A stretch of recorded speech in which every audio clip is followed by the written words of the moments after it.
ಮತ್ತೊಂದು ದಿನ ಮತ್ತೊಂದು RCB ಪಂದ್ಯದ ವಿಶ್ಲೇಷಣೆ. ಇವತ್ತಿನ RCB ಪಂದ್ಯ ಆಯ್ದಿದ್ದು UP ವಾರಿಯರ್ಸ್ ವಿರುದ್ಧವಾಗಿ. ಇವತ್ತಿನ ಪಂದ್ಯ ಕೂಡ ನಡೆದಿದ್ದು ನವಿ ಮುಂಬೈನ DY ಪಾಟೀಲ್ ಸ್ಟೇಡಿಯಂನಲ್ಲಿ. ಆ್ಯಂಡ್ ಇವತ್ತು ಕೂಡ RCB ಟಾಸ್ನ ಗೆಲ್ತು. ಟಾಸ್ ಗೆದ್ದಂಥ RCB ಮತ್ತೆ ಬೌಲಿಂಗನ್ನು ಆಯ್ಕೆ ಮಾಡಿಕೊಳ್ತು. ಹಾಗೆ ಟೀಮ್ನಲ್ಲಿ ಒಂದು ಚೇಂಜನ್ನು ಕೂಡ ಮಾಡಿತ್ತು.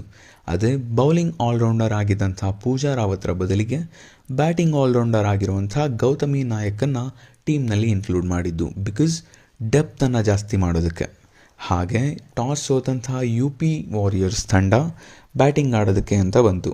ಇವರ ಪರವಾಗಿ ಓಪನರ್ಸ್ ಆಗಿ ಬಂದಿದ್ದು ಹರ್ಲಿನ್ ಡಿಯಲ್ ಮತ್ತು ಮೆಗ್ಲಾನಿಂಗ್. ಮತ್ತು ನಮ್ಮ ಟೀಮ್ನ ಪರವಾಗಿ ಮೊದಲನೇ ಓವರ್ ಬೌಲಿಂಗ್ ಮಾಡೋದಕ್ಕೆ ಬಂದಿದ್ದು ಲಾಸ್ಟ್ ಪಂದ್ಯದ ಹೀರೋ ಲಾರೆನ್ ಬೆಲ್ರವರು.